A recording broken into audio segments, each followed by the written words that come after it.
Okay, thanks for the introductions and welcome special Main Street guests.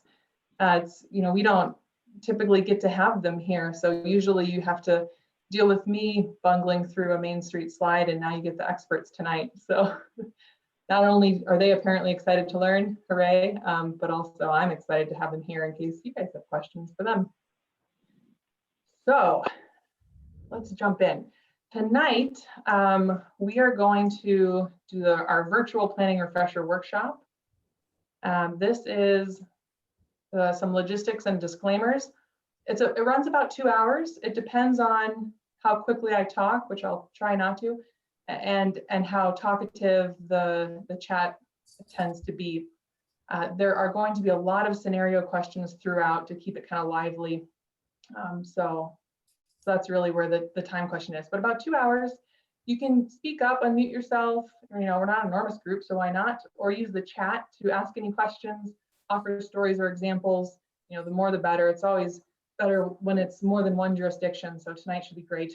And to respond to the scenario questions. I also have here that topics are anticipated to be 90% applicable. What I mean by that is, what we're going to cover tonight is going to be true very much most of the time.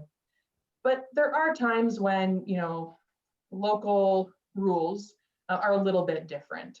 So if you ever come up wondering, oh, was that quite right? Then always check in with staff, check in with your attorney if it's something like that, just to verify. But vast majority, it's going to be about right. And what we're going to cover, here's the broad strokes of the agenda. We did welcome and introductions. Thanks for that, a good mix out there. We're going to dive into why plan and planning authority, roles and responsibilities, long-range planning and implementation, the tools, effective meetings and decision-making. There's a lot of tips and pitfalls in that piece. Legal and ethical issues, scenarios are throughout. And then I've added a extra piece that I call planning related operations during a pandemic. It's basically a little resource bit at the end to think about how do we accommodate changes, of course, informed by COVID and some of the changes we've had to make there, but is applicable to maybe other disruptions that we might see moving forward. Fingers crossed not, but maybe. Okay. Now, before we jump into the first topic of why plan and planning authority, and I forgot to warn you, I told you it would be lively and engaging, but there is the first chunk here where I talk a lot. So I apologize, but that will end and we'll get your brains working soon. So the first piece here is what I call the commercial. And this is information for you on services that DOLA has. So basically, the Department of Local Affairs has a lot of planning resources. We provide technical and financial assistance. In the Community Development Office, we do land use and planning, integration of land use on topics like water, housing, and hazards. We now have a land use and water planner. So if integrating water and land use is on your mind, I can connect you to a great resource for that. And then downtown revitalization assistance, and we have Main Street with us tonight. Our website's listed there, and I'll make these slides available to preempt that question. But you can also, Google DOLA community development, and it'll come up that way as well. Okay, to give you an idea of what I mean by resources. So first, here we have on the Community Development Office page, we have several sub pages. Here's just one for planning commissioners. We've got all kinds of documents like, 3-mile plan would be one, or basic planning documents. So if you're a visual person like that, you can go here and get all kinds of subject specific information. You may be familiar. I heard that at least you're a Economic Development Committee used a public meetings tip. So I'm so excited to hear that. You've got that and much more on the website. In case as I mentioned, yeah. Sorry to interrupt, but we have a planning commissioner handbook, and that links to this website and all sorts of handouts that these guys have on there. They're super handy and also make it so we don't have to update stuff as a town all the time because these guys are updating them for us. So if you go to the handbook, there's a link in there, and I don't know if the city of Ouray has similar stuff or the county, but I would guess there's pretty easy links. So thanks for that. Great. Good approach. Okay. So we also have a subpage on water and land use integration, which is really beefed up now that we have that person to work on it. I'll leave it at that for now, but I'm always available for follow-up questions. If you want to talk more about water and land use, shoot me a line and I'm here. Well, before I move on, I suppose, a couple of the examples are, our staffer has been working with a broader group, the Water and Land Use Planning Alliance, and that is just chock full of NGOs and universities, a few, I think just municipalities, I don't think we have any counties, that come together quarterly to talk about water and land use planning. So they're developing a bunch of resources is really the point of this slide, so that there are more tools for local governments interested in the topic. Okay, I also want to plug the land use survey. So every 5 years, we conduct a survey, an inventory, so we try and get everybody of counties and municipalities across the state to figure out what are the planning trends and gaps. This helps us identify resources that are needed. It helps us answer legislative questions when they come up, about what's needed, and it helps us direct people to others. So, if I get a call from a community, I can say, oh yeah, Ridgway is working on that, go talk to them, or whatever the case may be. On our website right now, you can see the 2015 results and the final report, and currently we're doing the 2020 survey. So now that that's done, we're taking a look back at the last 5 years. It's being distributed by CML and CCI, so it'll go to the staff. So if you haven't seen that, please let me know.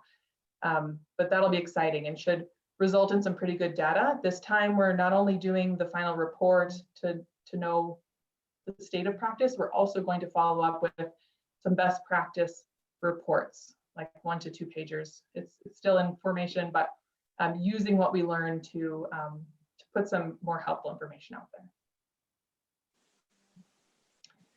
As another resource, we have the Planning for Hazards Guide. The website is in the lower right blue box. And this is really cool. If you're thinking of integrating hazards into your planning documents, this is a great place to start. You can even take a look at hazards by type. So, if you have a couple or one hazard top of mind and are wondering if you may be missing others, you can take a look at the list there and peruse best practices, sample language, all kinds of stuff about how to integrate that into your planning processes. Also, I want to point out the Colorado Resilience Office. This is their landing page. It's got a bunch of stuff on COVID-19 right now, but they are much more than that. I have the screenshot. I'm hovering over the plan tab, because you can see that they have the resiliency framework, the state's framework, and also how to integrate resilience into planning. They have, I don't know, so many resources, a lot of webinars that are topic specific.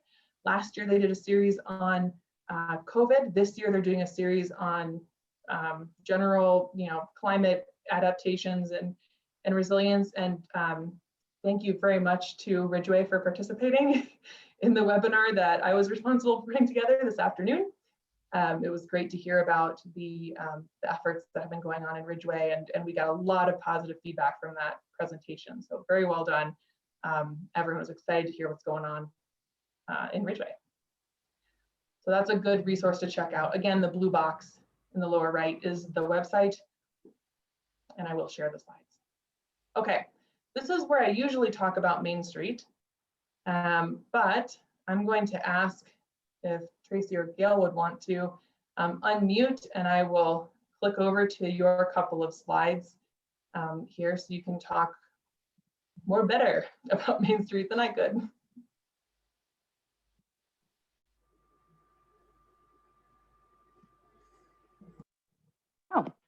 I just saw a note that I should take it away here. I don't know how familiar you all are with the Main Street movement, but it's a national movement. There's about 2,200 communities nationwide. Here in Colorado, we have 50 communities. That's 21 official communities, Ridgeway being one of those, and 30 affiliate communities, Ouray being one of those. The main difference being is the affiliates get some information. Everybody gets monthly information from us, and anybody statewide can give us a call. We're public servants, of course, so we try to help out anybody who calls us up. But when you're an official community, there's mini grant funding, consulting funds, scholarship funds, and a little bit more intense technical assistance once you become an official community. We're really just kind of all about that community-led, grassroots downtown revitalization, based in preservation and the design aspects of your downtown, but just concentrating on the organization, promotion, and economic vitality of our historic downtowns.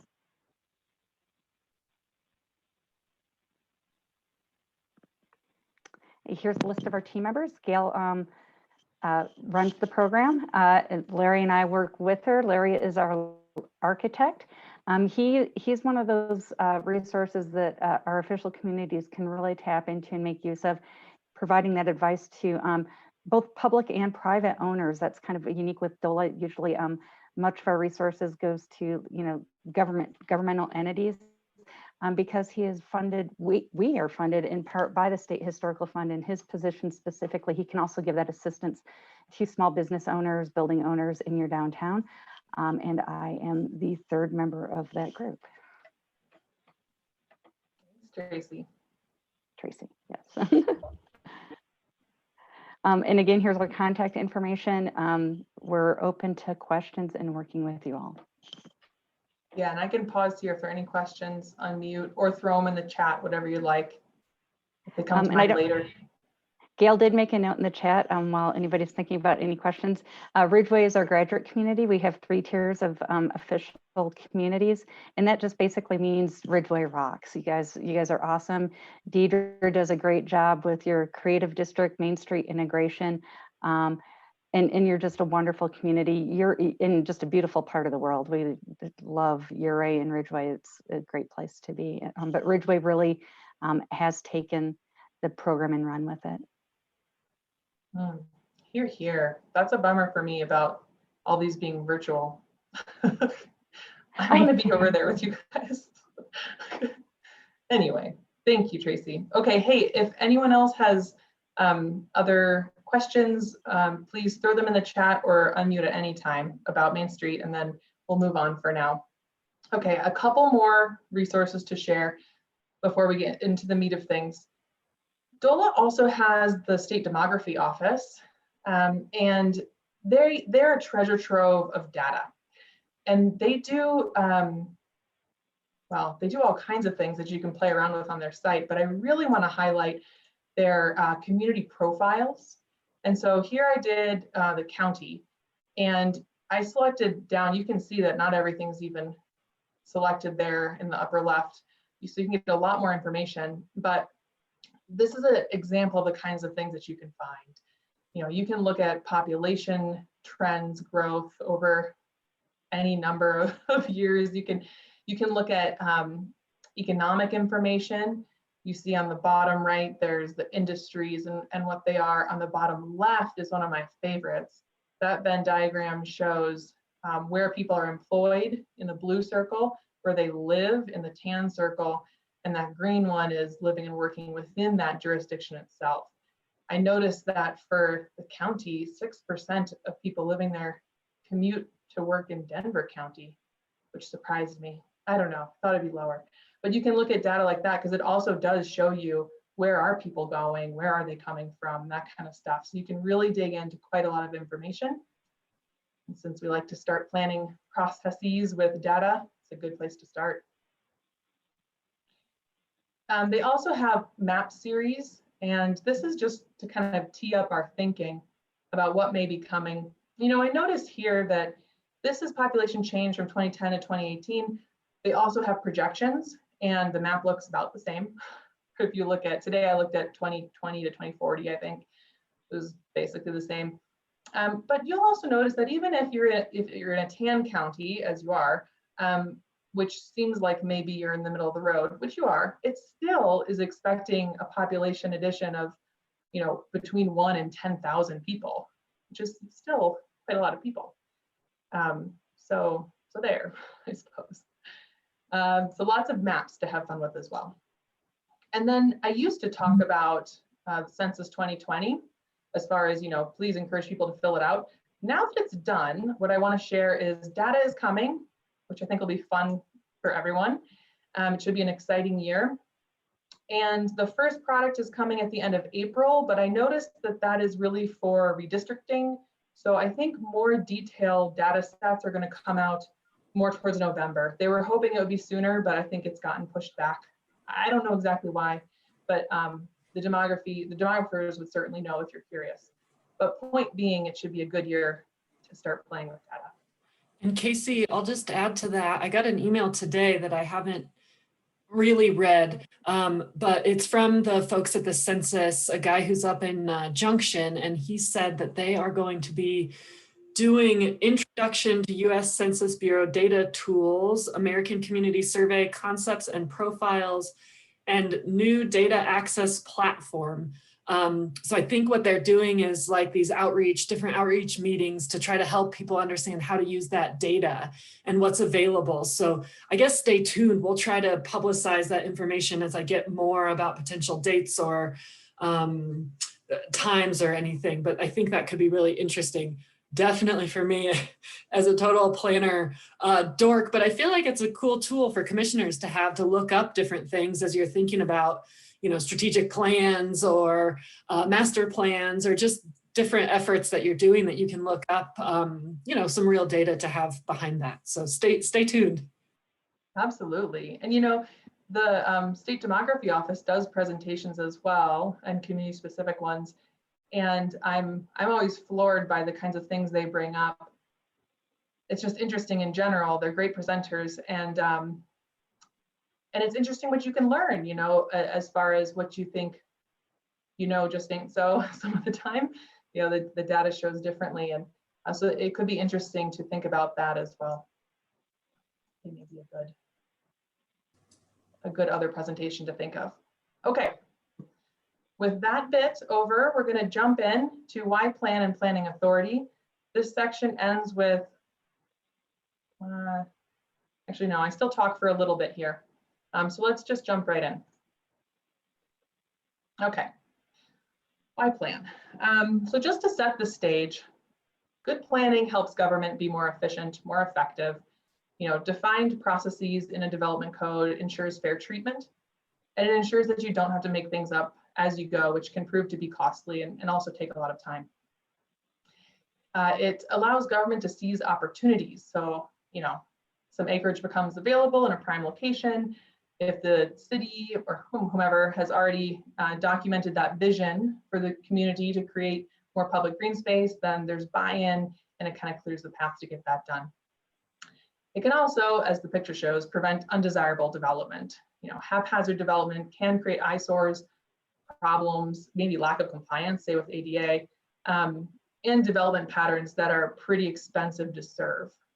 Thinking of water and, well, any number of services that are needed, that can come up as well.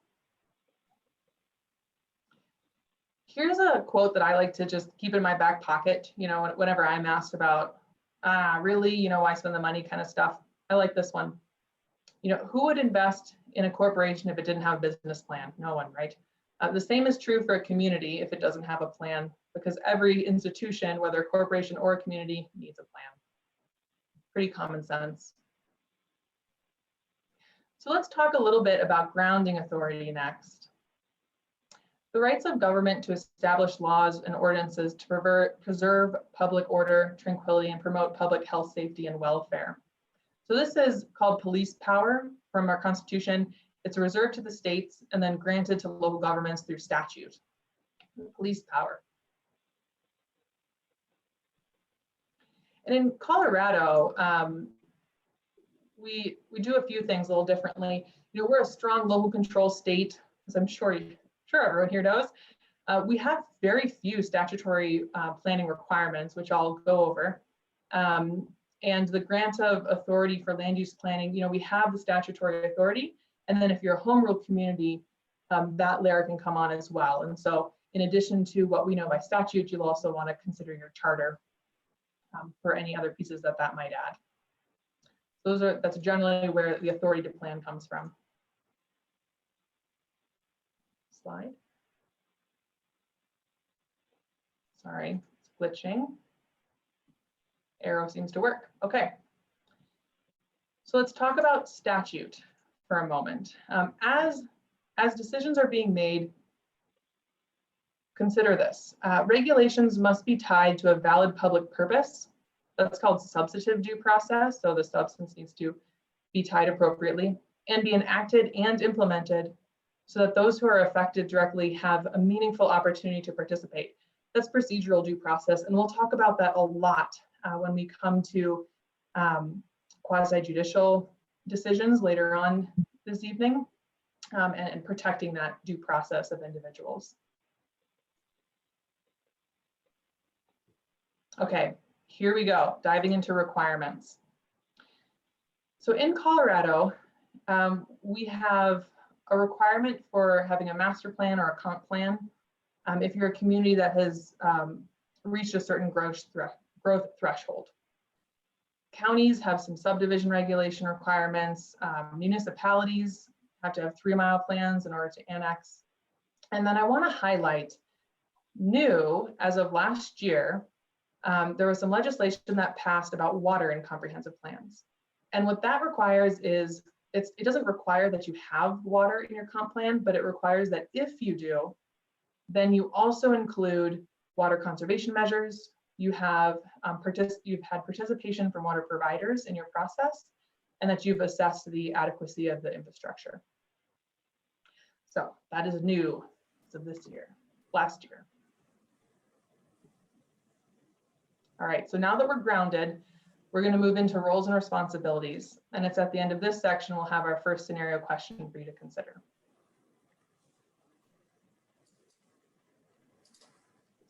We're going to cover these key groups in the process: elected officials, the planning commission, staff, citizens, and applicants. So all have a very important and different role. Elected officials generally make policy and legislate, use enabling authority and the charter to protect public interest, hire staff, appoint boards, provide general direction and two-way communication. So this is the direction communication, but not micromanaging kind of role. The planning commission, with some bonus animation, is advisory to the elected board. So in charge of preparing the master or comp plan, generally apply current policy and regulations, provide planning and land use expertise. Even if you're new, you have it. Review development applications, adopt and consistently use bylaws, and regularly assess planning policies and regulations. What's going on, you know, what needs to change, and basically being the voice of the community on land use. Staff, key roles. So this would be, you know, clerk, planner, administrator, attorney, etc. Staff and consultants provide technical expertise and guidance, training and information. They assist with research. They do the staff review or report, notice meetings, and do the communication with the applicants.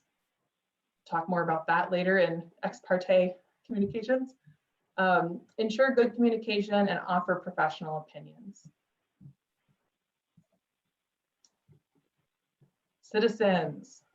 So the special role here for citizens is participating fully, advise appointed and elected officials, ask questions, and offer input and solutions. And finally, the applicant. The applicant's role is to learn and respect adopted rules and processes, to expect fair and predictable process as well, to not work the system, communicate issues and concerns, and to have realistic expectations as well as an understanding of the role of government. So these things taken together, you're probably already thinking of examples, but things like, no late materials or last minute changes, no ex parte communications, as we'll talk more about in the legal ethical section tonight. And generally, understanding that following the adopted process and complying with policies and regs means that their project will likely have more community support. So the idea here between the roles, especially thinking of the Planning Commission and elected boards, is, think about what isn't working well. What are we seeing as far as emerging issues or trends? And then consider regular meetings with an elected board. We tend to recommend maybe twice annual meetings between the Planning Commission and the elected board. Helps to stay on the same page and build trust as well. And at those would be a good time to make recommendations to them about changes to policies, regulations, and standards. If you're finding yourself continually having an issue with the same kind of thing, then you can say, hey, that's a trend that's emerging. We need to tweak, a piece of the foundation so that we're not dealing with this as it comes every single time. It gets old, it's a waste of time. So with that in mind, as promised, we're going to start doing some scenarios. So we've got 2 here in this section. And here's our first one. And so I'm going to ask if you want to unmute or if you want to put it in the chat, doesn't matter to me. But the question here is, the Planning Commission makes a unanimous decision, but the council or board overturns it, which does in fact happen often. The question is, what actions could the Planning Commission take to address their concern about being overturned?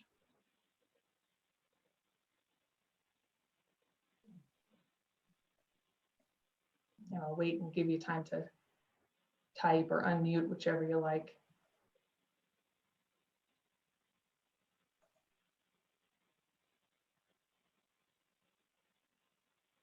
Or maybe this never happens.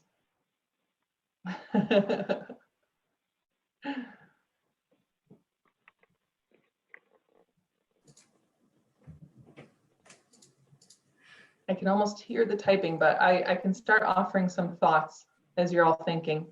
One thing that I might say, among many possible, would be to take a look at the decisions that were made, make sure that they were not based on opinion. Joint work session, there's a thought. Yeah, find out, hey, what happened? Let's dig in on this.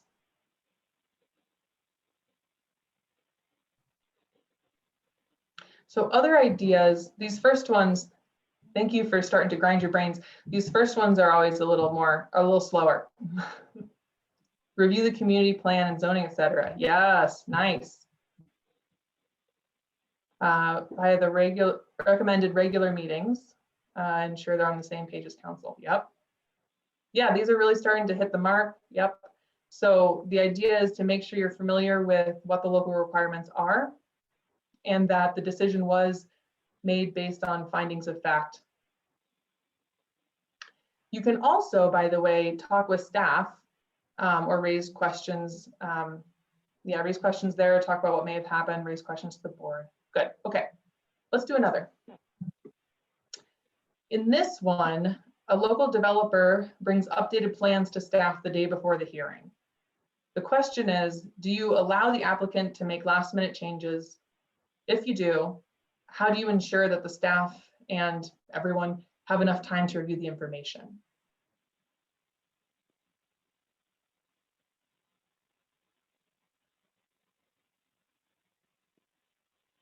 Thoughts on this one?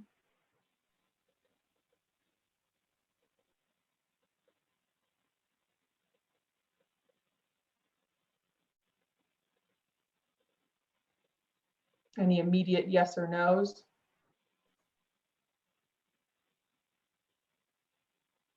Typically, no last minute changes. There it is. Yeah, and that's no, there they are. No. Okay, yeah. So, the first question is, what are the local requirements? Maybe you have something written in place already. The problem that this question is trying to highlight is the key to these kinds of decision-making processes, especially a hearing, is that everyone has the same information. Another piece is that some communities have, in their referral process, the referral agencies wouldn't have had a chance either to comment on that information, which could be a problem. And then also sometimes with this question, people bring up processes that they have around when to delay hearings or have a continuance, something like that. So very nice. Okay. Yeah, public input, let alone staff review. Good comments, everyone. You're gonna really I nail later think questions. What, Shay? we've had a number of meetings where we get, some sort of late submittal, not like a whole new plan, but, a couple extra items. And it's pretty frustrating to the public that, we're talking about, oh, that was emailed out at, 30 minutes before the meeting. And the staff's like, well, or the public is mad because they don't get to see it. So I'm glad to see a lot of no's popping up of, we're reviewing what was submitted. Yeah, definitely. And it also brings up questions, or for me, you're bringing up questions around public trust, and making sure that our processes have some level of substance and formality is important to ensure and protect that public trust. I'd be curious, Casey, before we go on to the next topic, if anyone has questions on that, the kind of roles items, like, is everyone kind of clear on who plays what role? Do those, I feel like in a small town, it's kind of easy for those to blur because the elected official, we just all wear so many hats all the time. Any kind of questions or things to bring up on that topic?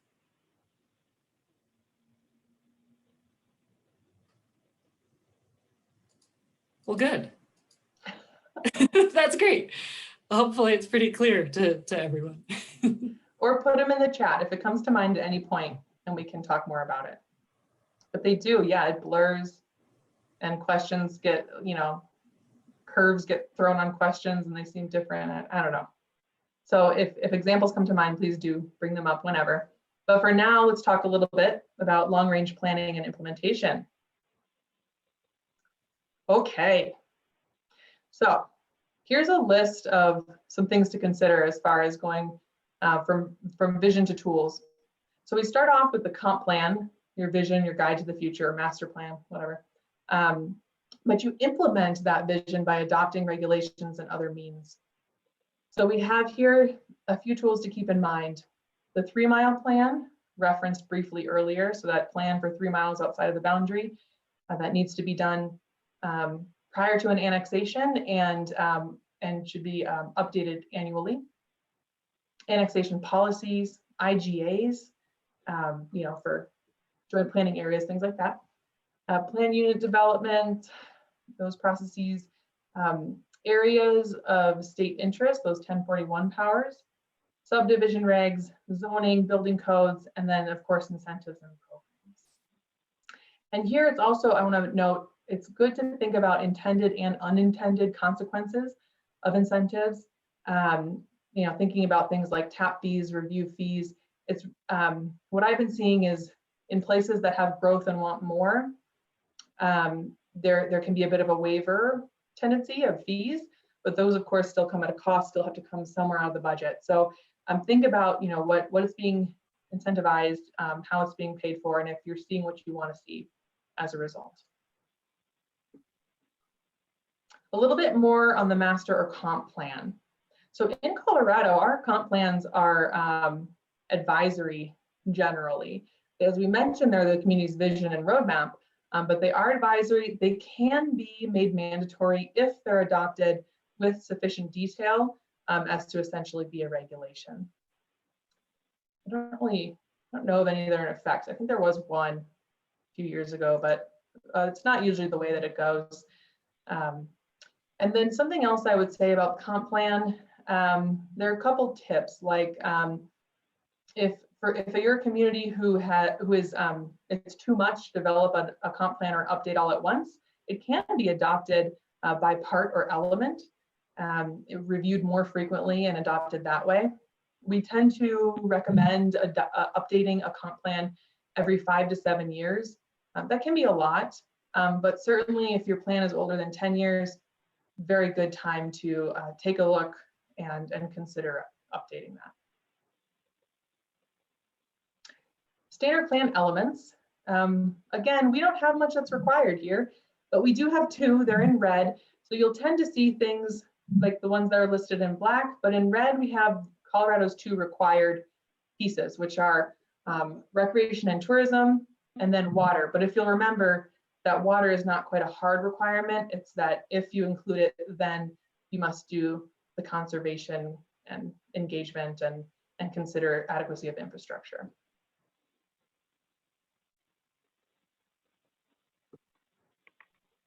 Okay, and what does it do?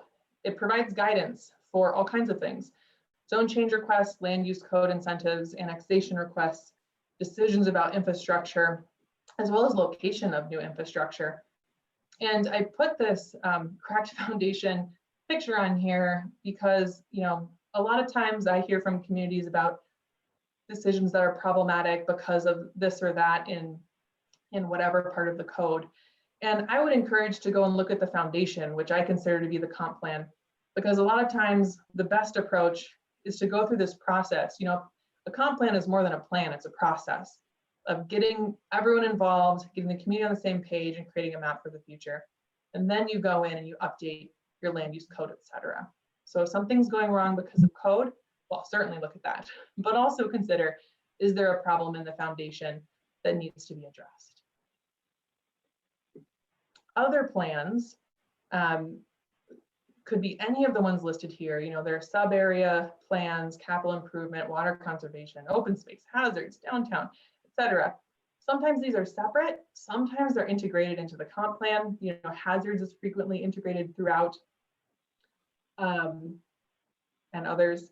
But the main question is, do they support or conflict? And that's what you'll want to know. Oh, there's a question in here. Comp plan should be done at the municipality and county levels. Yes, that's correct, Russ. Good clarification.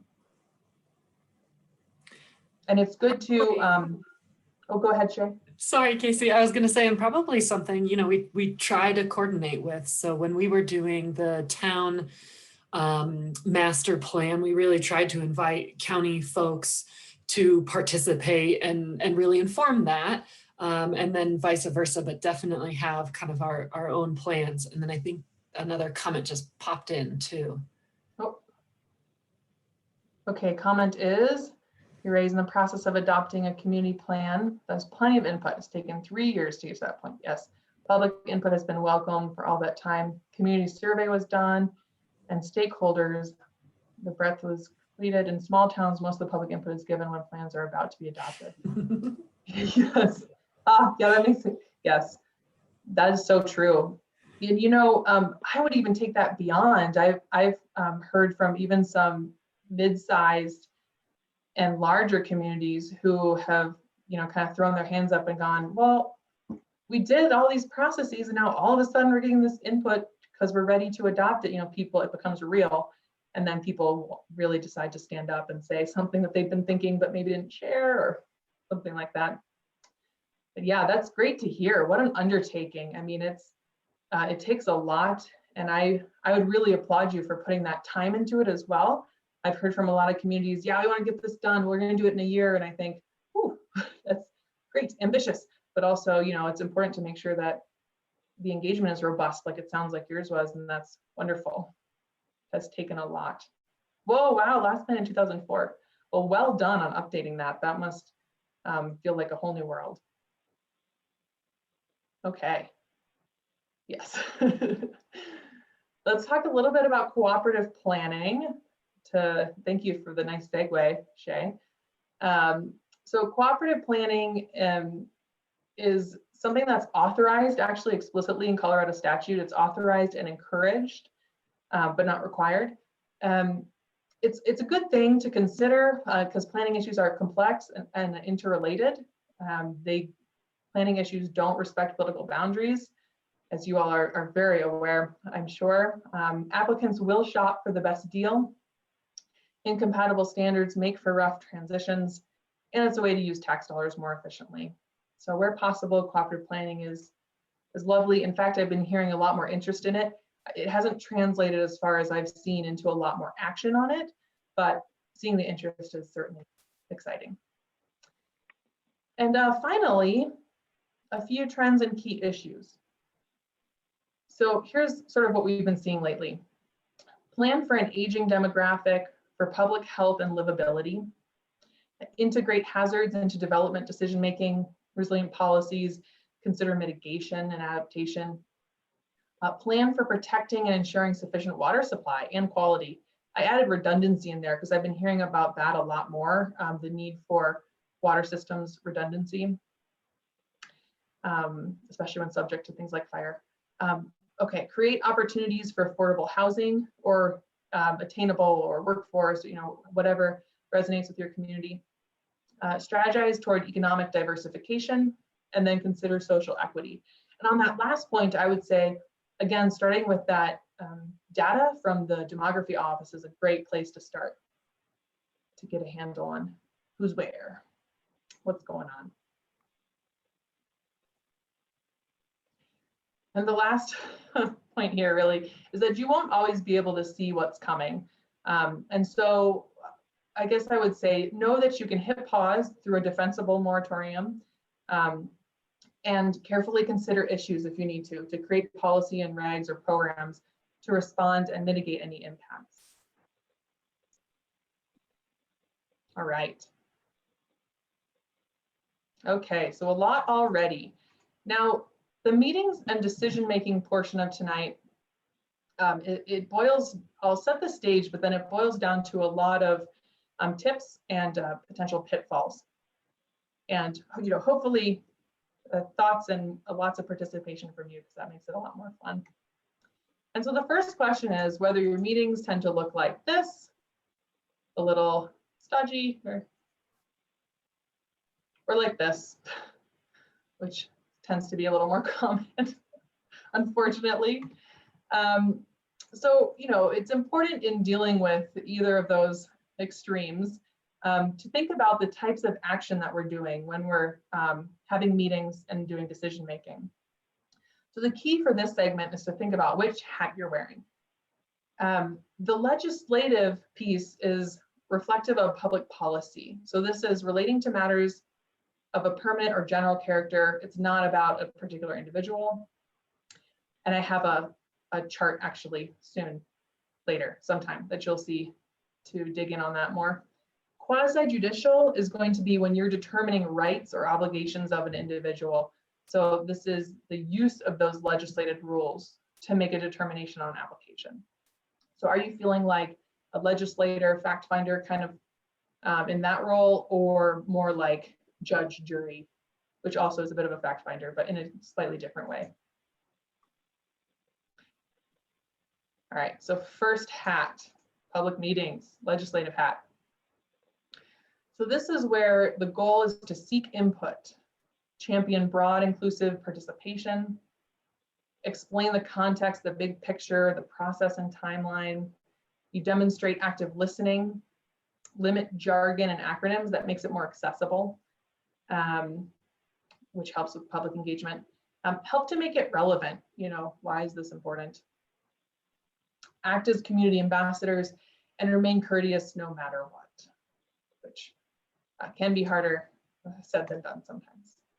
On the other hand, the public hearing is the quasi-judicial role. So this is that due process protection. Remember, we talked about the substantive versus procedural. This is that due process protection. A few keys here are having to do with that public hearings are a very different beast with very well-defined rules and procedures.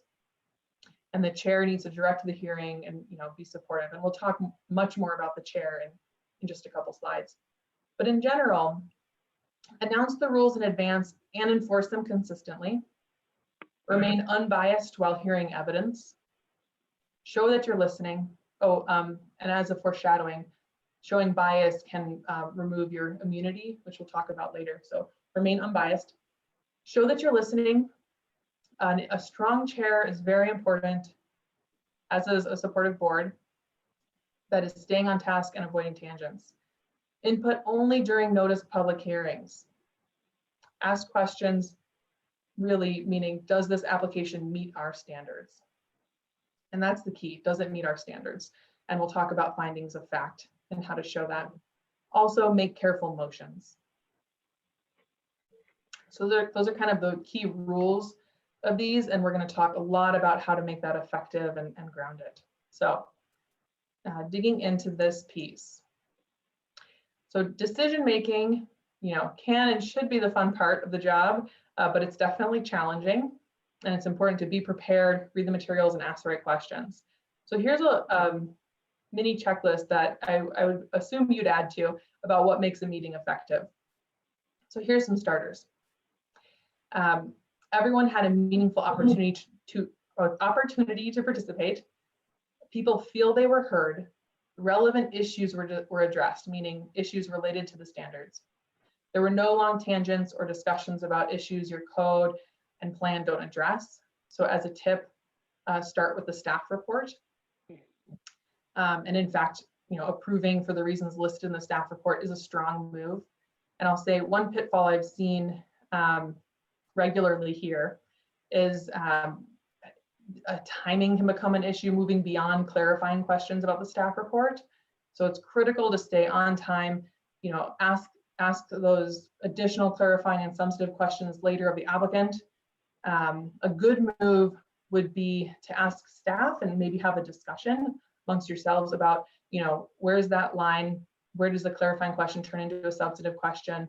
I'd say go for it to clear up a apparent contradiction, or if there's something that's confusing, that's fair game. But make sure that you're keeping that in mind. We need to clarify what's being presented, but we also need to stay on time and get to the applicant's presentation as well. That comes up pretty regularly. Next, the commission's decision was clear. So what was it and why? And the commission's decision was reasonably defensible.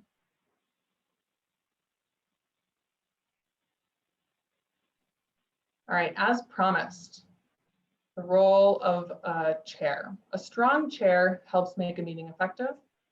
So here are a few attributes. A strong chair will be a great communicator. They'll set the tone. And I put here, what's the right tone? Because while, it does depend on the community, and I tend to see that everyone's a little different. The best tone is going to be civil and relatively formal, especially for those hearings. You don't want to be unapproachable, but it's certainly good to make sure to keep the tone civil and pretty professional. A strong chair is going to enforce that by making sure everyone's present and engaged, on task, focused on their role in the matter at hand, which is going to be listening, asking questions, and making notes. So again, particularly in a hearing, it's critical to be mentally present, but you don't miss something in the event that you're distracted. I stumble, it almost pains me, because I have to admit, I'm working on a pretty strong phone addiction. So it can be tough, but it's important that you don't miss anything, especially at a hearing. So setting the tone, ensuring civility, strong listener, timekeeper, and enforcer.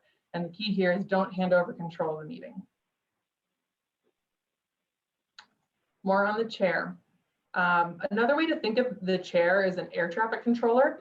So the idea here is focusing on the next plane that's coming in, not on each moment, because it's easy to get wrapped up on what's going on in the conversation. But the chair is tasked with remembering, hey, we have 3 other things that we still have yet to consider, and 20 minutes left. So focusing on that next plane and how to land it. Timekeeper, enforcer. No dead air is another one. That's a place where I tend to see meetings can run awry, and people will jump in and fill that silent space. I use the silent space to prompt more responses to scenario questions. Similarly, that's when the public can jump in at inopportune or inappropriate times, and things can kind of get off track. So filling that dead air and using cues like, hey, we're on item 2 and it's 9 p.m. I'm sure we all want to get home. A few tips. All right, now we're going to move into improving meetings. So as mentioned, oh, did I hear someone? Perhaps not. Okay, tips. Oh, here we are. You emphasize keeping notes. Should we have a formal note taker secretary? Should these notes be part of the minutes? Oh, yeah, that's a good point. I was imagining scratch notes when I mentioned that. I did not mean to suggest a new process or create issues with the record. So I would actually defer to your staff and see what they would prefer as far as building their record and any notes that you might be taking. Thoughts from staff off the top?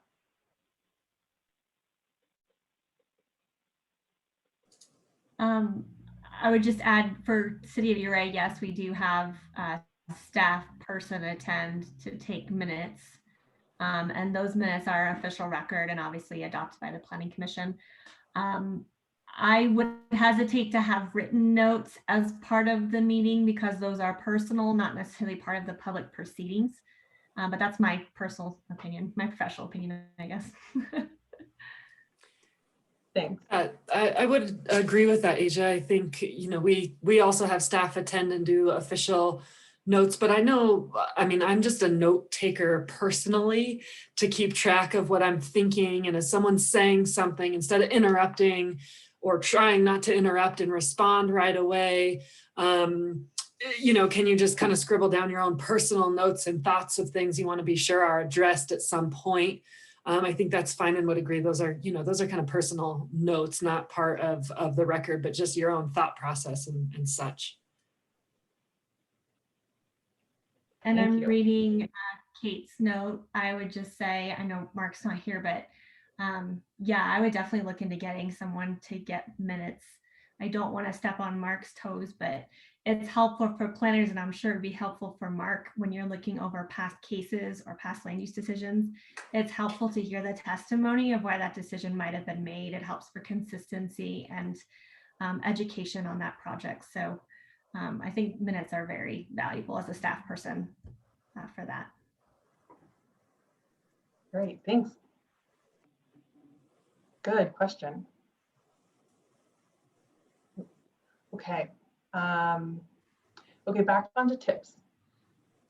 So we are at setting the right tone, providing information on procedures, especially at the outset, thanking people for their testimony. That one sounds almost simplistic, but it goes a long way. Watch for nonverbal cues. And I know it's probably been harder lately. I assume you've been doing more virtual stuff. But generally, watch for nonverbal cues and show extraordinary patience. Common hurdles and mistakes. And we have another comment. Mark takes some notes, but should they be part of the approved minutes? You know, Mark is on here, but I know he's at home, so I'll let him speak up if he wants to. Probably something to chat with him directly about. I take my own notes and they are not part of approved minutes. It's things that I mean, sometimes I'll just think of something totally different that I need to write down while someone is talking, and those are personal minutes for me. Those are working items, not formal minutes. Good clarification. Okay, a few common hurdles and mistakes. Not being prepared or asking enough questions. So that's getting at developing that robust record. Asking for a vote of the audience, showing bias before a decision is made, and attempting to be the architect or the applicant. So making sure you're keeping your hat firmly on. There's also, this one's so important, it gets its own slide. Avoiding let's make a deal. That can happen a lot in negotiation, sort of from the dais. The key here is, what we're answering is, does the project meet your standards? So just keeping away, the advice that I give, very conservative, and is keep away from this and just ask, does the project meet your standards, and make sure the record reflects what the answer is. So in addition to avoiding showing bias, you can consider your intent with the questions. That's a good way to help you avoid that. Also consider the front page newspaper test. You know, would you be happy if it were on the front page? Do not use social media to argue, condemn, attack, or even set their records straight.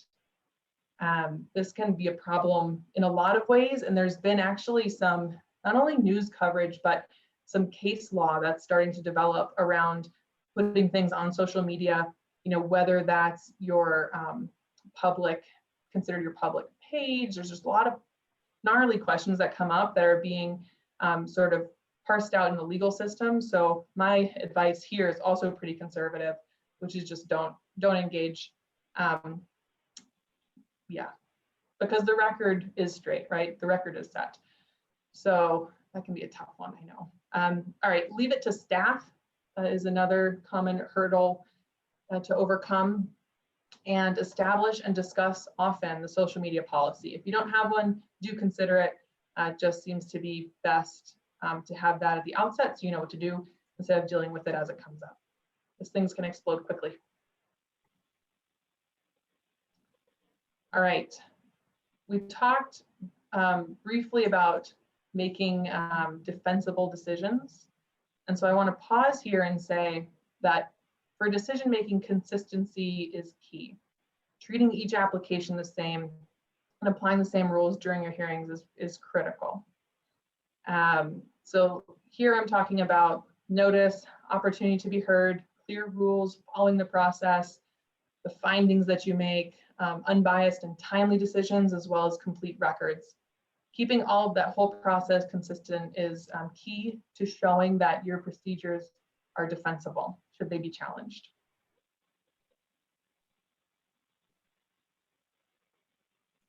So that's defensible procedures. Now, a couple comments on motions, which can be tough to keep consistent. And of course, procedures for those should be agreed upon prior to public hearings. Motions that are well prepared do take some effort. They explain to the applicant and audience how the decision was made. And again, agree on procedures that will be used for the meetings and do that beforehand. Make sure that your motions do speak to findings of fact rather than opinion, because again, this is part of the record.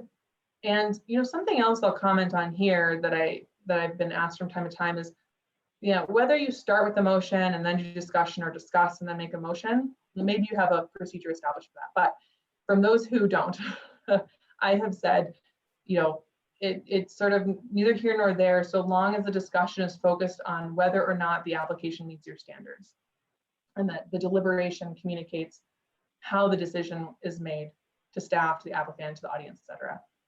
Also, you can take turns. That's a good one, especially if you have some newbies get involved in taking turns making the motions. And how to avoid getting tripped up. So a couple thoughts. Before voting as one complex motion, you can vote on conditions one at a time. And you can also move to approve for reasons listed in the staff report. This is a slick move. I like it. It includes the staff report and the findings, which is nice. Okay, findings of fact. So here's how we stay away from making decisions based on gut. So the findings of fact are the factual foundations for your conclusions as to whether your standards are met. So these are the legal footprints or breadcrumbs that would be used later should your decisions be challenged. Facts must address your standards, and you can ask questions designed to get you evidence that relates the application to the standards. It shows that your adopted process was followed. So that's another thing that'll come up. Were there any procedural errors? And you can show through your findings that your process was followed. That it conforms to the comp plan, and that you're not making decisions based on opinion or on your gut. So a thought here that came to mind is, depending on how you work your process and to the extent that you use work sessions, I wanted to mention that we've seen work sessions go really well and really poorly. It kind of depends. There have been examples that come to mind of planning commissions who tabled items if the things got heated and then postponed until a daytime meeting to try and reduce the heat. And really, I would say that the difference is whether the session is being used to avoid controversy or to dig in on issues, because they're great to dig in on issues. But since they can only complement a later hearing rather than replace them, it's important, this tip, to highlight, to recap the highlights of the session and the points that go into the decision made at the hearing. Something else that I want to mention here is some relevant case law to give you a sense of assurance about your findings of fact. So, so that you know, in case you don't already, Colorado does have case law that says, hey, if if your decision is going to be challenged and goes to court, then the trial court's review is going to be based solely on the record that was before the governmental entity. So solely on the record that was before you, and the decision must be affirmed by the court unless there's no competent evidence in the record to support it, so that you were making an arbitrary or capricious decision. So basically that gives you a lot of assurance. If you have a strong record that shows that you weren't biased, there was some reasonable reason for the decision that you made, it's tied to your standards, then your decision will be affirmed. That's why it's important to make sure you're following your process and taking the findings of fact pretty seriously. Final tips. Okay, here are some keys from what we tend to see. Detailed deliberation informs better motions. It also informs the community who's listening and the judge, hopefully not, but it should come to that, on how a decision was made. I see there's a question. Aisha, do verbal exchanges become a part of that record? Oh, I see. Yeah, I suppose depending on how you put that together, because there are some that I know that include a recording. I would say that depends on what your process is. There are some that I know that do, and there are others that don't. Go ahead, Aisha. The only reason I bring it up is because I know we're talking about bias and being careful of not portraying bias. And so if you do get to a point where there's some verbal communication between the applicants or the commission or others, I've seen that become part of the record. And so just being careful that what we put in writing isn't contradictory to what we're saying in that meeting. Just a thought. That's a good reminder. And goes back to some of those points about showing extraordinary patience, taking a beat before you say something. All those things that are really hard to do and so easy to talk about, especially about, land use applications and real development decisions.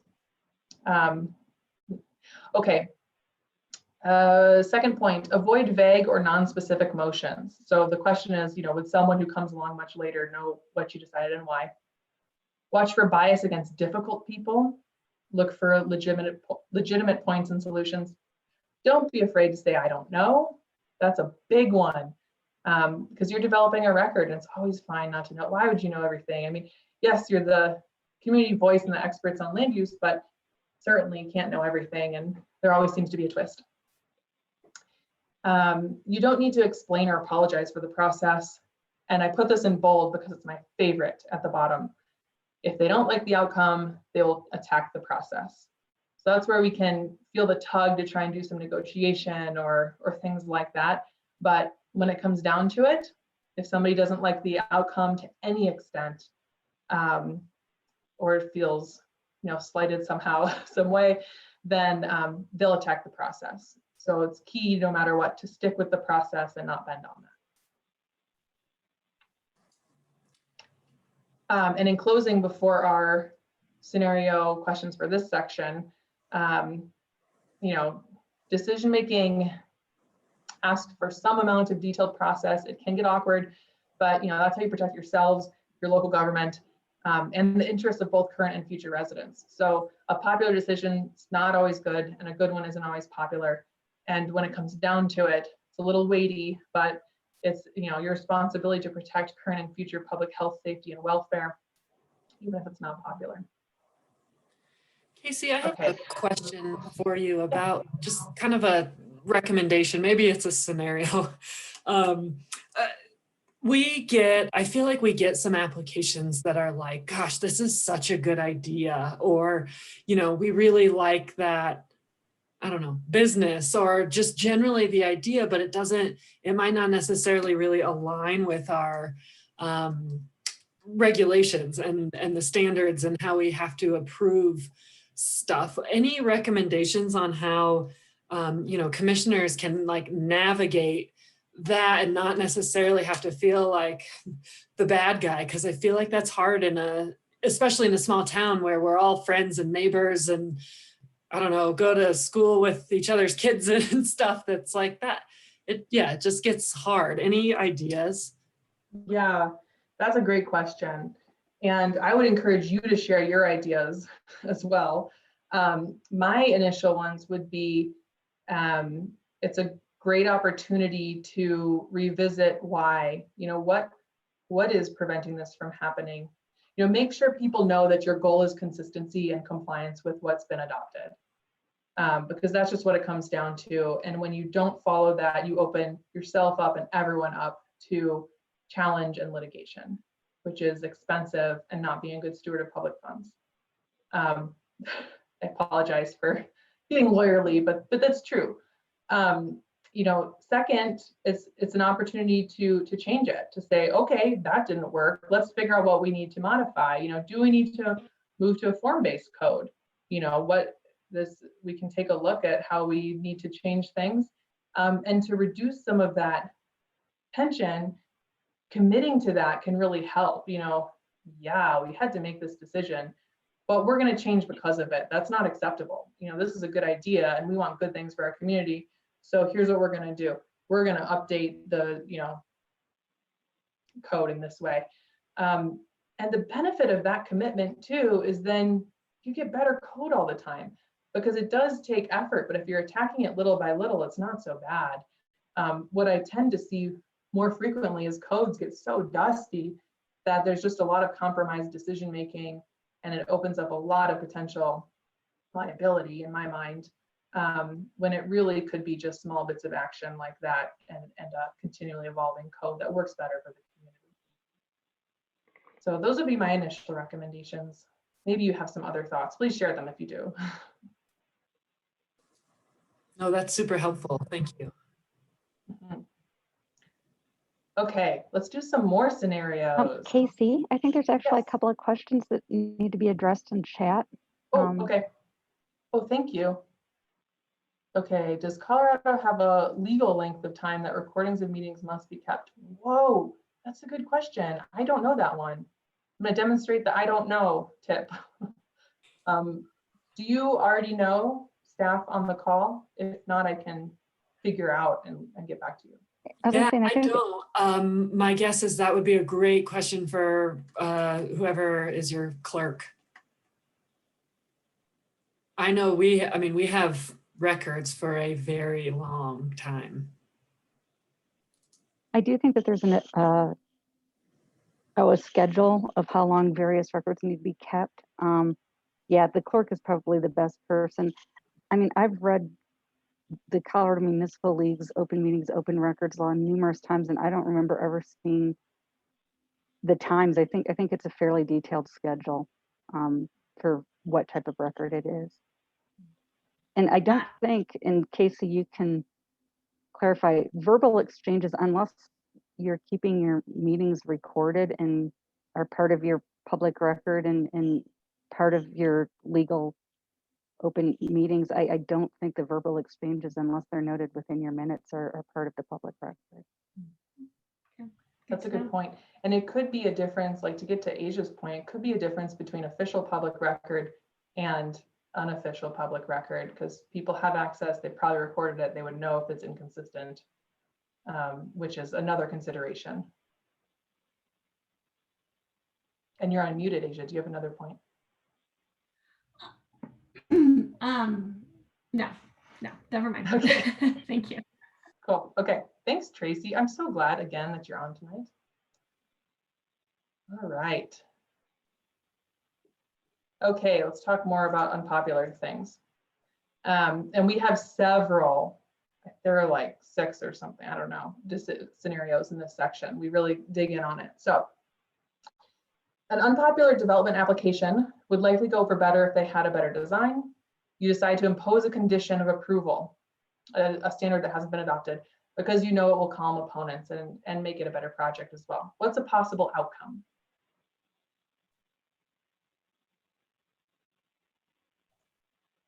Thoughts in the chat?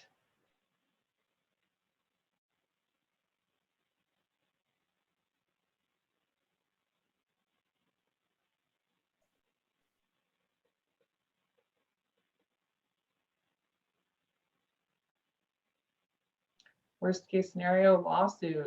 Yeah, that's true. A possible challenge, you know, imposing a standard the town or hasn't adopted exceeds authority. Other thoughts? I'm going to keep us moving a little bit. Another thought I have is it's possible precedent for future applicants, which could be a problem. And it's confusing roles. So it's turning you into a developer or a designer. I was just gonna say, I've seen this happen where a council person has suggested the condition and the applicant couldn't fulfill it. It killed the project. And so trying to do something like that in a hearing is dangerous. Yeah. Yeesh, that's not a great outcome. No. All right, let's think of another. A citizen at a hearing wants to take a vote of the audience. Hey, if this is such a good thing, let's vote on it. What's a possible outcome of that? Or what approaches can you take to avoid that outburst? So we've had in the 10 years with the city of Ouray, we've had numerous times when we've had outbursts, and our chairperson or vice chair would have to either, depending on the situation, basically shut it down. It doesn't have to be nasty, but basically has to get that person to actually quiet. And you know, sometimes it could be really negative. I mean, there have been planning commission meetings where we've actually asked for the police to be there. And, you know, it can get that way, just as a presence, not to make a statement, but there are people that are rabble rousers. And fortunately, in the 10 years I've been in our planning commission, it has been handled efficiently, effectively, and there hasn't been any real destructive outcome. Just giving you that input. That's great. Yeah, well, I'm going to have to add police presence to possible. You can ask for that. I mean, we've had to, not very often, but if we feel uncomfortable, all we have to do is ask to have an officer present. And it's amazing at how effective that is. It's silent. It's just a message to keep order. Mm-hmm. Because normally our meetings don't have that kind of presence. And they don't have to say anything. They just have to be there. They don't have, you know, it's just to let people know that we have, basically they have our back. And I can tell you that in the last 3 or 4 years, I've actually asked a couple times personally, but that we've had an officer present, you know, at 3 or 4 hearings. And there are some good people out there that get emotional and passionate, and you don't want them to go too far. It protects us and it protects them. Oh, I love that. I love that you see it as passion. It's passion. Great. I'm passionate. It is passion. And it's very, very much a lot of the time misinterpreted as anger, and it's not. It's passion. Yeah. And it's a fine line, but there can be passion that goes the other way. And all it is just a calming, it's just a calming factor in the room, because you have somebody of authority there that if you really go a little too far the other way, I mean, that's not something I would do, but there are people that would. And I've watched them in action, you know, in the public. And we love our community and we love our people in Ouray. We want to make sure that everybody is communicating and feeling safe. And sometimes that's what you need to do. Mhm. Yeah, thanks for that. There's some That's- good comments in the chat box Mhm. about I think relating, Casey, back to your strong chair comments of managing, Jeff talking about reminding everyone about the process and being clear at the beginning. I feel like that makes me think of the kind of remaining calm, not feeding into any like craziness that happens in the room. But hey, you guys, we get you're passionate about it. You're really excited about it. We have a process here. We're just gonna keep going through it. Everyone will get a chance to talk, but we don't do votes. That's all a lot of really good input. And then Asia, your comment here is a really good point. And we just talked about that, right? Mhm. Absolutely. Yeah, it's not a finding of fact. And to Gail's point, the vote could be based on a miscommunication. So we want to make sure that everything's clear. Great. Okay, let's keep rolling so that we avoid this. So similarly, sort of, a citizen now from the audience wants to question the applicant. What about this one? Is this acceptable or possible outcomes? What are your thoughts? Or how do you avoid it? No, yeah, no, not acceptable. There's a place for that, right? There's a place for the public comments. Yeah, you guys got that one. Okay, let's talk about this. An opponent of a project challenges the time limit, saying, hey, I need the full time to provide all of my testimony. So what's going on here? What's a possible outcome? Has this happened? How did you deal with it?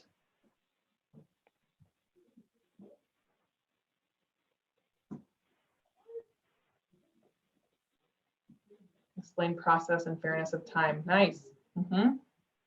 Yeah, and perhaps that was read, the rules were read at the outset, so we can just remind. We want to make sure we're staying consistent.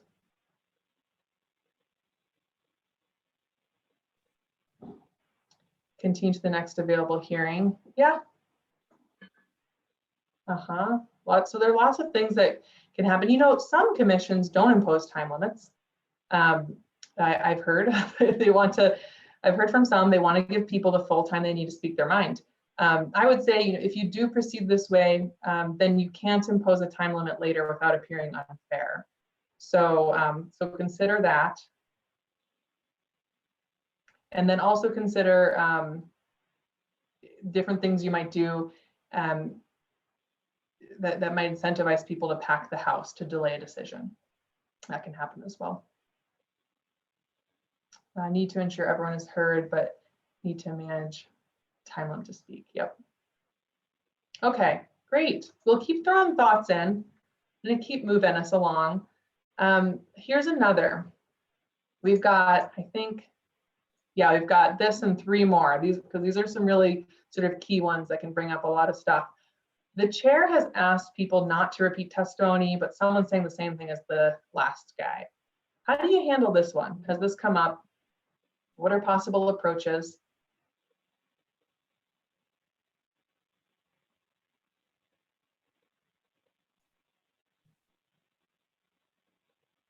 And one approach that I hear sometimes is, that's fine. So maybe that's what you're thinking. Some people, want to hear the quantity of the same comment.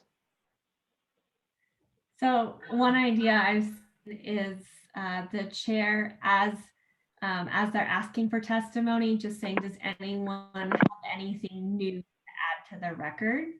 And just reminding them of new or additional without necessarily pointing out that it's not new or additional, sometimes helps folks remember we don't want to hear the same thing over and over again. Oh, I like this one from Jeff. Talk about what we think we're hearing, let them know they've been heard. Absolutely, because some of that repeat might be coming from people not feeling like that point has been heard. So demonstrating that active listening can take the air out of that. In the essence of time, ask public to not repeat comments, only provide new input. Yes. Chair recognizes that the individual supports the prior testimony and moves on. Yes. Yeah, great. Very One thing good. we do, Casey, or our mayor asks for a lot is if we have a packed house, to just say, hey, if you guys want to say the same thing or almost the same thing as someone else, feel free to just raise your hand and say, I agree with Joe. Thank you. That's slick. I'm Keeps it taking a short. note of that. Other communities are going to hear about that when I do this in the future. It doesn't always stay that short. Sometimes they repeat it anyway, but sometimes it helps. People are passionate. Yeah, and Kate B kind of touched on that same topic, it seems like. Yeah. Okay. Another.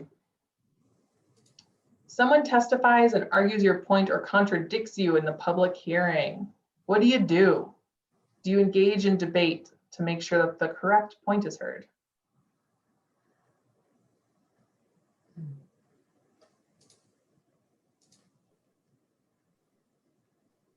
Thoughts on that?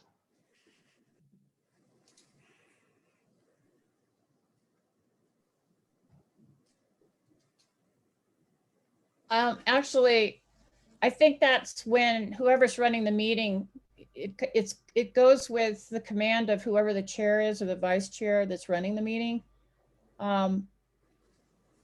It's a relationship thing. It's some people are better at it than others. It's trying to calm that person, and we've had that. We've had situations that were like that in our planning commission, and I have to say, most of the time Jeff has been chairing the meeting, and he has a demeanor, and it matters. It's a personality thing.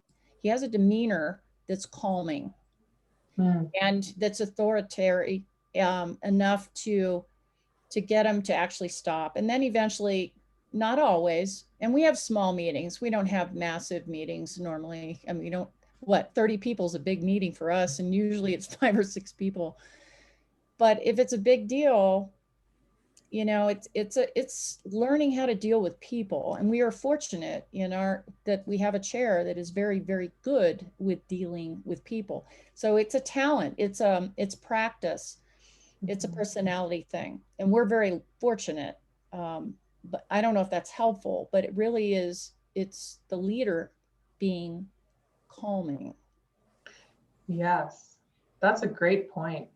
Keeping that decorum goes such a long way. Yeah, it can be hard to do. I would say if you're thinking, but I want to do it, then I would say it, to the extent that it helps, your point is already on the record. So maybe that might not be much consolation, but okay. And yes, have them move on. And we will move on to this one. All right, second to last of this section. It becomes clear that the Planning Commission must deny a project. The applicant feels that he's not been treated fairly and implies he may sue if the project isn't approved. How do you ensure that your decision is defensible?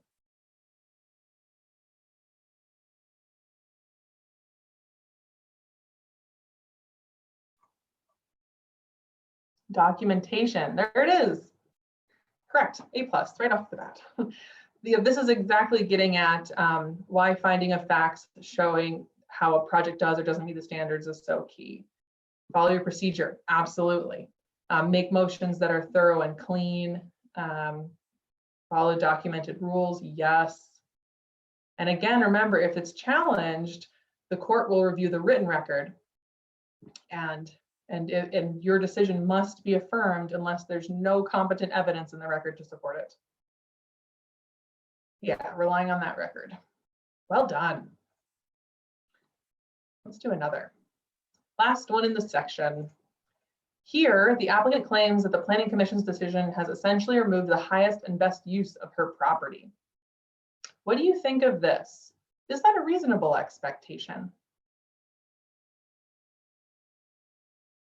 It's certainly scary, the words that are there.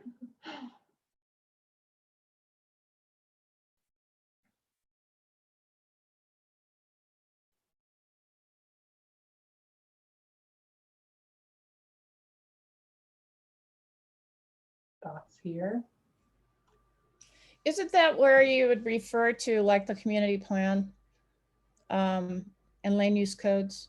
Isn't that where you would refer to that? Yeah, you can certainly do that because that's what you're basing your decisions on those pieces and on your rules. And you know, this is what I would say this hypothetical person is trying to get at is she's trying to make a takings claim. Mm-hmm. And so, oh, disclaimer, I am not your attorney and this is not legal advice. So a taking is the removal of all economically viable use of a property. And you'll see it phrased a little differently depending on which case you're looking at, all economically beneficial use, things like that. But the point is all economic use has been removed. So the highest and best use of property is not something that a property owner is entitled to. You know, as one county put it that I was talking with, they said, yeah, we tell people a cabin's an economic use. And what they meant by that was they had a lot of people challenging them saying, hey, I bought this parcel because I wanted to build a second home here, and your restrictions in this hazard area make it so that I can't build something that I would want to even stay in for a relatively long period of time.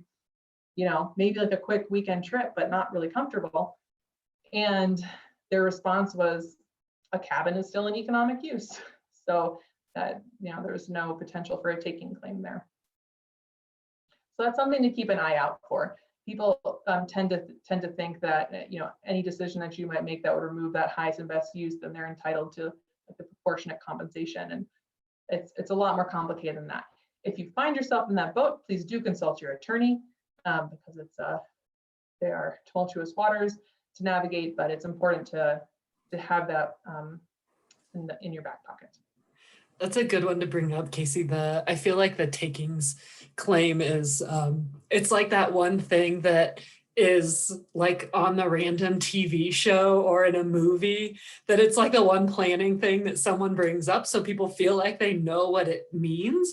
And that like, if I get anything, if you remove not only my highest and best use, but if you make one more thing not allowed on my property, that's a takings. And so, I mean, I have heard so many people throw that word around just so inappropriately. So really even just understanding that that's a really pretty technical term in the planning and land use world is important, so that if you guys do get people talking about that it can, you can kind of diffuse it with like, there's a lot more to that. And, probably not what we need to talk about right now, but don't just throw it out all willy-nilly like people do.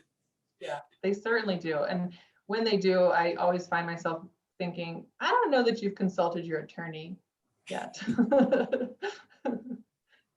All right, well done. Speaking of, we're now at the legal and ethical section of tonight. We have this section and then the brief COVID one. So let's dive right in. This is a reminder of the importance of considering which hat that you're wearing and of the importance of protecting due process for individuals. Because in this role, and especially in a quasi-judicial role, you think differently about what you're doing and about ensuring due process for individuals, providing that adequate notice so they can participate and have a fair process, being that impartial decision maker. It's a pretty cool thing, I think. Makes you feel like a judge. Okay, and here is the promised previously mentioned chart. Here are types of actions that you may be taking and whether they might be legislative or quasi-judicial. So you can see that at first we start off soundly in legislative, the master or comp plan, if you're doing comprehensive zoning, zoning text amendment, piecemeal rezonings kind of venture over into quasi-judicial, sort of depending. And then we're firmly over there with special exceptions or variances, subdivision approvals, and permit issuance. So that's clearly where you're taking what has been decided on a broad scale and applying it to a specific set of facts.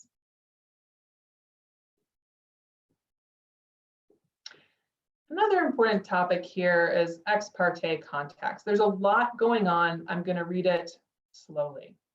So ex parte contacts, and oh, and then by the way, we'll do at least one scenario question, or we'll start to parse this out, but it's any written or verbal communication initiated outside of a regularly noticed public hearing. It happens between an official with decision-making authority and one or more of the parties involved, but not all of them, about a subject that is under or about to be under consideration by that official, where they seek to influence or present information about that subject. So a lot there.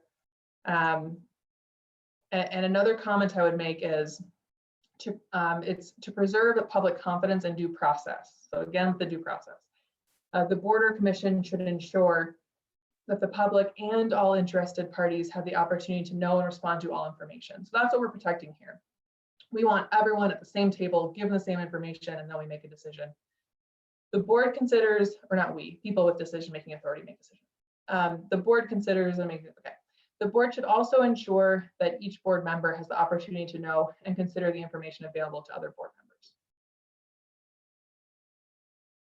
All right, so what do you do if you're experiencing an ex parte contact, which happens all the time? I would be surprised to hear if it hasn't happened. So here's my recommendation. Stop the person as soon as you realize what's going on.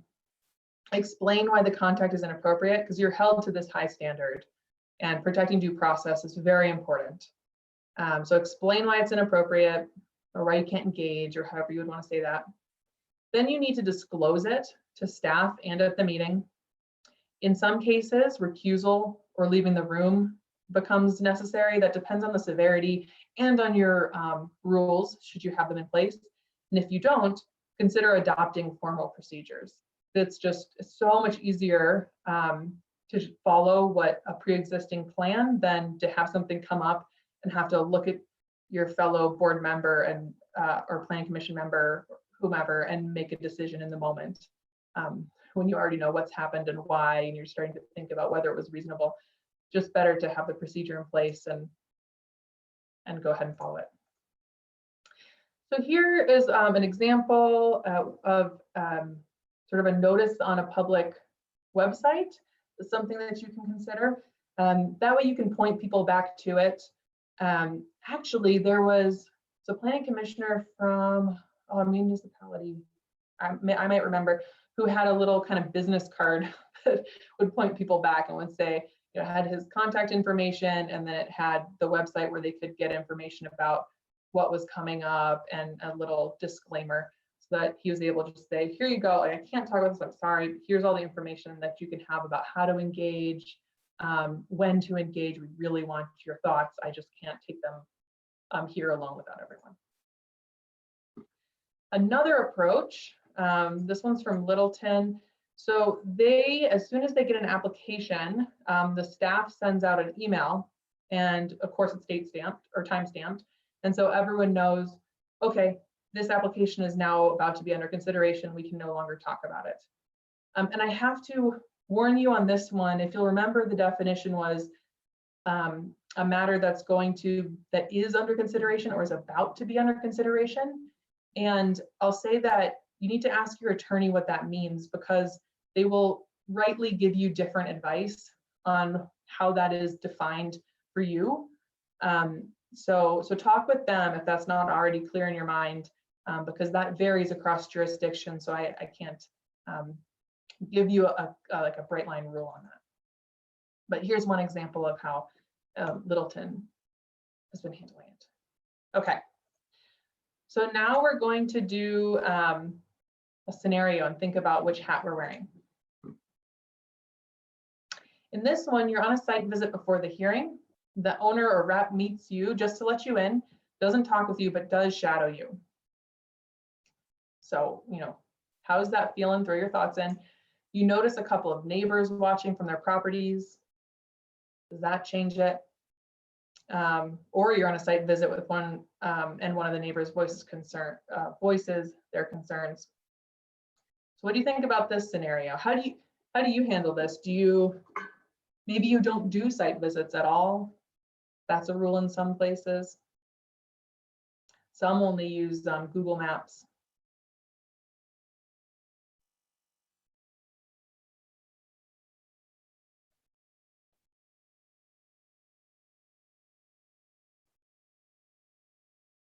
Thoughts?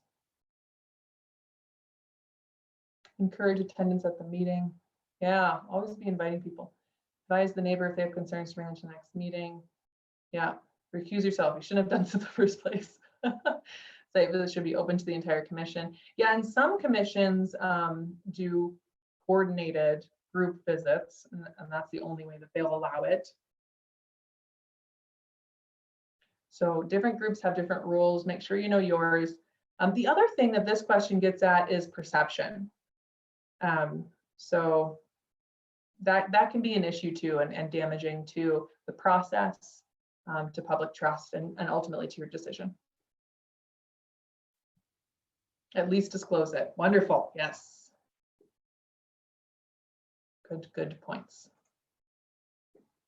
Okay. Any other ideas or tips? Oh yeah. I don't know how I feel about this picture, but they're doing a drive-by, because that's an idea that some have, that you can always do a drive-by. I thought I changed that one to like a car and a sand trap, but it is what it is. Here it is for you to look at now. That's what some people do, is they do a drive-by. When we're talking about physical property, can be important to see it. All right, moving on. Let's talk about conflicts of interest. There is a conflict of interest. This one also, talk about terms getting thrown around. Conflict is thrown around a lot too. There's a conflict when you're a member of a governing body and you have a personal or private interest in the matter proposed or pending before you. What do you do if you have a conflict? So Colorado law requires you to do all of the following things. You must disclose it to staff and at the hearing. You must not vote, and you must not attempt to influence the votes of others. So there's the citation for you in case you're interested. There is an exception. Statute says you may vote notwithstanding a conflict in a very specific scenario, which is that your participation is necessary to achieve a quorum or otherwise enable the body to act, and you've made a very particular disclosure ahead of time, which is you make a disclosure in writing to the Secretary of State prior to the official action. And there are all kinds of citations to direct you about how to do that if this scenario comes up. So generally it's a no, but then there is, if you really are necessary to get the thing done, know that there is a path for you. You can make that disclosure and participate.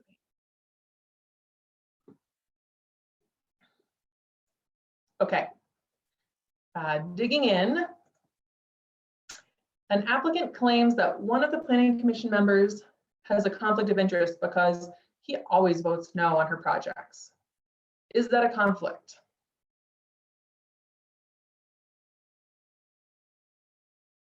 Yes, no is fine, or if you have more thoughts, there's a quick no.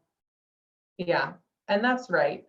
So it's, what this is getting at is maybe that person has a bias, but it's certainly not a conflict. And what if they publicly stated they don't trust the applicant? Does that change anyone's answers? Or do the no's stand? The no's probably stand, right? Exactly. So no, not a conflict, different thing.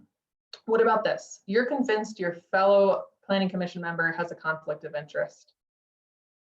Should be denied based on facts. Yeah, good reminder, Rachel, yes. We always need to be coming back to the facts. Okay, you think your fellow Planning Commission member has a conflict. What do you do? Maybe you have a process in place already. What are other thoughts? Talk to staff first. Wonderful. Members should not make such public statements. Oh, on the last one. Yeah, that's a good point, Kate. Why would you talk about not trusting? That's maybe not the best move. Yeah, so for this one, you can talk to staff. Great move. If you have a policy or procedure, what does that say? Some have said to me, well, I would just talk to the person. And for some groups, that process works. They've got that relationship. All right, any other thoughts? Throw them in there. I've got a couple other points to make. Woo, long comment. This is good. Okay, so for Ouray, has a good reputation for many years as an objective functioning board, considerate to listening to the public and applicants and acting accordingly. Because the city's small, there's always an issue with potential appointed commissioners having conflicts. Yeah, ex parte, yeah, difficult personalities. Fortunately, for many years, the board, Planning Commission board has been solid in attendance, objective, respectful, professional. That's great. But that can change depending on the agendas of the elected and politics. Oh yeah, always a bit concerning for the entire community, especially for small ones. Being objective, not what one wants for him or herself, can be challenging, and ruling objectively based on regulations or ordinances or community plan is something difficult, but should always be objective. What can be done when there's a shift with the board members, a fictional scenario that shows bias and becomes problematic? Okay. So things are going well, but sometimes politics shift. What can be done when that happens and board members do show a bias and it becomes problematic? Wow, that's a big question. Well, you know, I would say first off, I've actually seen this happening in some communities across the state, and they can start to have a really tough time. I've seen it be pretty tough on staff, especially as they're trying to prepare their reports and make sure that they know what to put in there, like what questions might even come up can become an issue. So shifting back to making sure that conversations stay on track and are tied to standards. I know we keep coming back to that, but that can help ensure staff knows what to present and keep away from some of those odd shifts and changes in the wind that can come up. You know, I would say maybe also sitting back down together and looking at policies and procedures, looking, you know, having maybe some of those regular meetings with the board to get back on the same page and talk about roles and what we're going to do. Talk with council, we've got some ideas, go to the board, city council, lodge a complaint. Yeah, so there are lots of avenues that can be taken. Any other thoughts, please throw them in here. This is something that I've seen unwind in a lot of different ways, and it can get off the rails.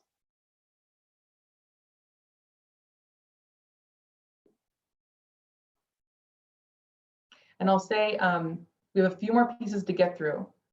So please, if you have other thoughts to add to what's been said already here, throw them in the chat.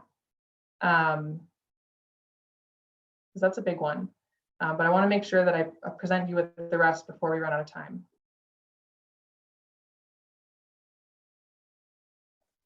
And how wonderful to have had such a good functioning for so long. I'm encouraged to hear that. All right, a little bit about open meetings. So we have the Colorado Sunshine Law with the citation there.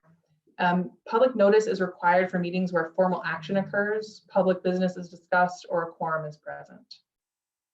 Minutes are required when formal action occurs, and as a suggested rule of practice, this is conservative, but just have everything be open noticed and have minutes for formal actions.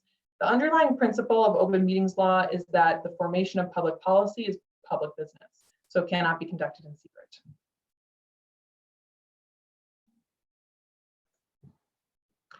All right, exploring that.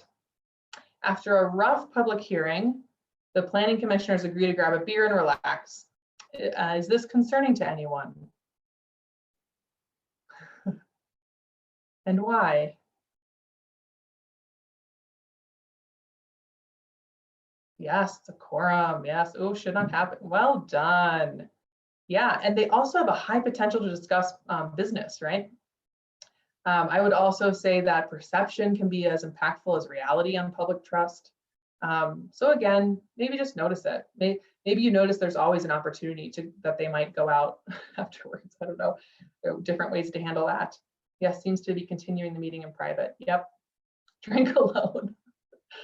You know, with all the COVID that's happened, that makes me particularly sad, but that is still hilarious. Well done. Okay, the Governmental Immunity Act. This protects government officials when acting within the scope of their duties. However, you can lose the immunity. You lose your immunity by prejudging a matter, engaging in ex parte contacts, making a decision that violates established laws, acting beyond the scope of your authority, ignoring or going against publicly given legal advice, or ignoring or acting outside the bounds of established procedures or ordinances. So watch out. All right, 2 scenario questions are going to round out this section of our evening. In this one, the mayor has been around forever and calls up the newest planning commissioner a few days before a hearing to give background information on an application. That's going to be on the agenda. Is there an issue with this approach? And if so, what?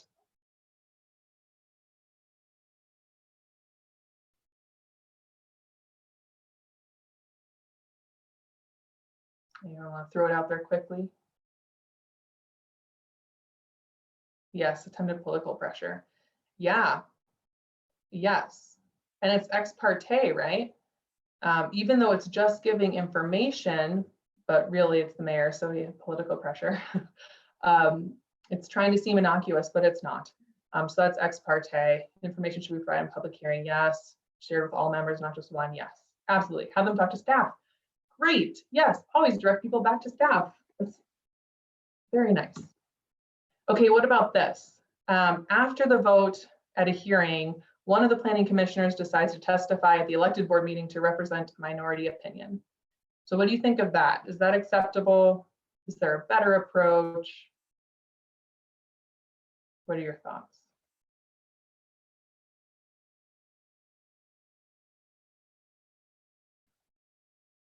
Could be fine. Other additional thoughts? And not fine.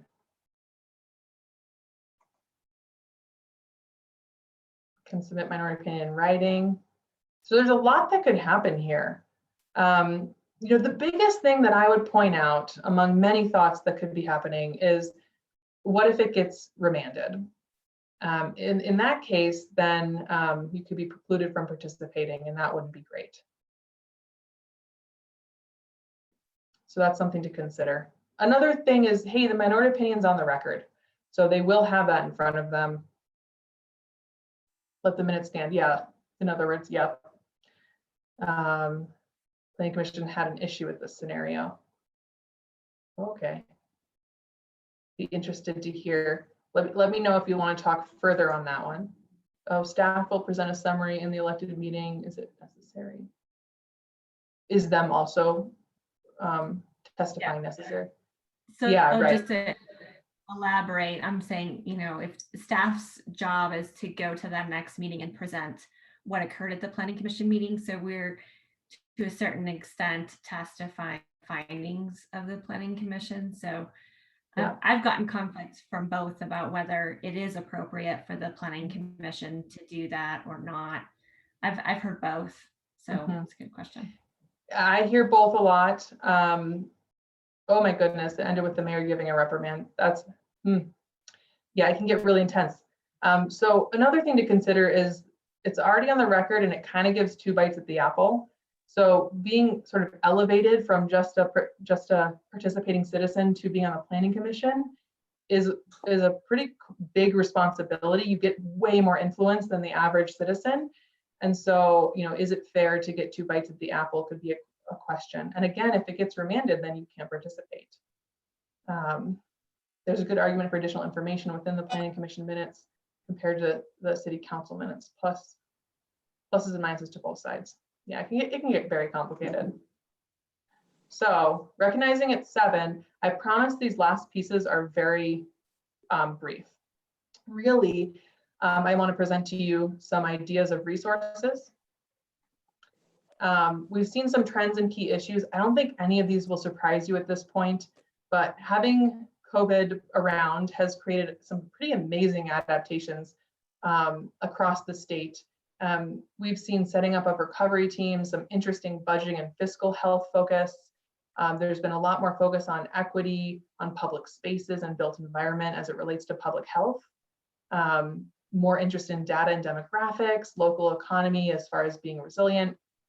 The housing crisis has gotten worse, and public engagement has gotten better, mostly difficult. It's been a weird scene, but there have been some helpful changes there.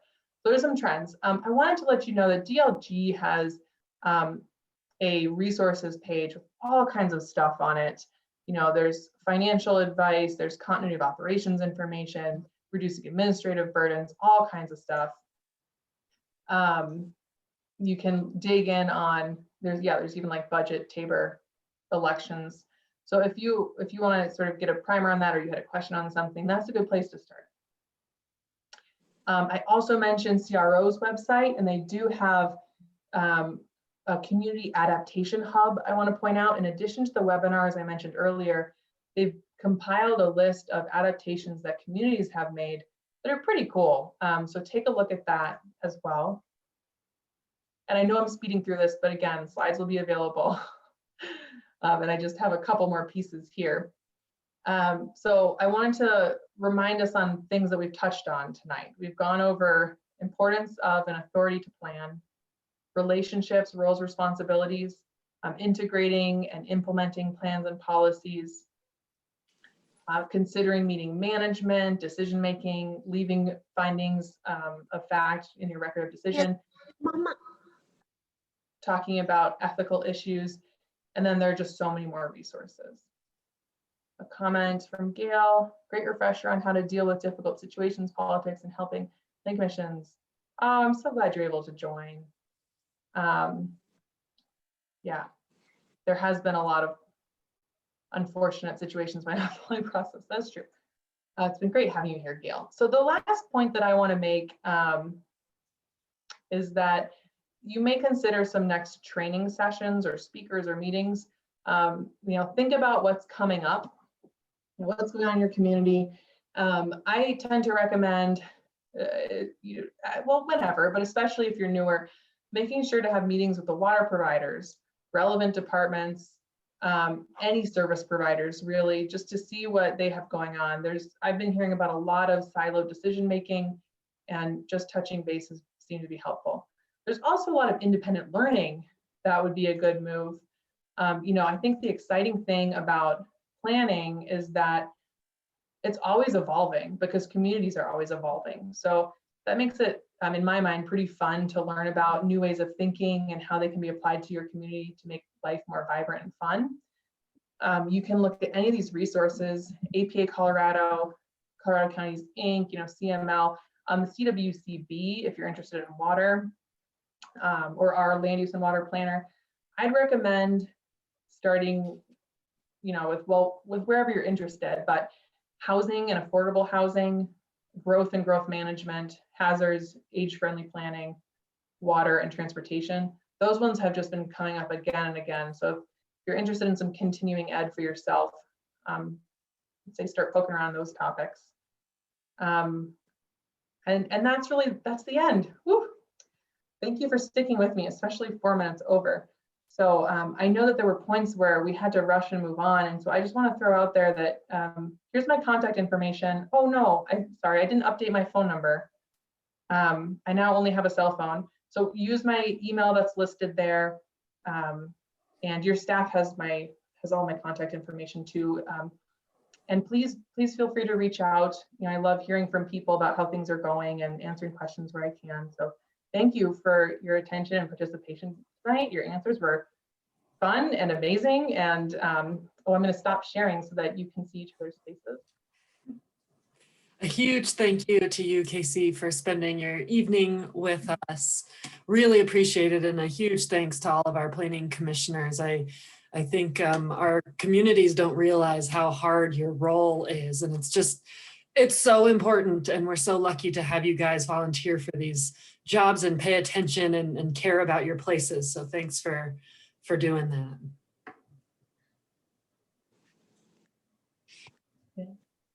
Any questions or discussion? Happy to stick around. Well, thank you guys. Thanks everyone for being here. Thanks for putting it on. Appreciate it. Yes, thank you. Thank you. Good night, everyone. Take care. Thank you. Good night.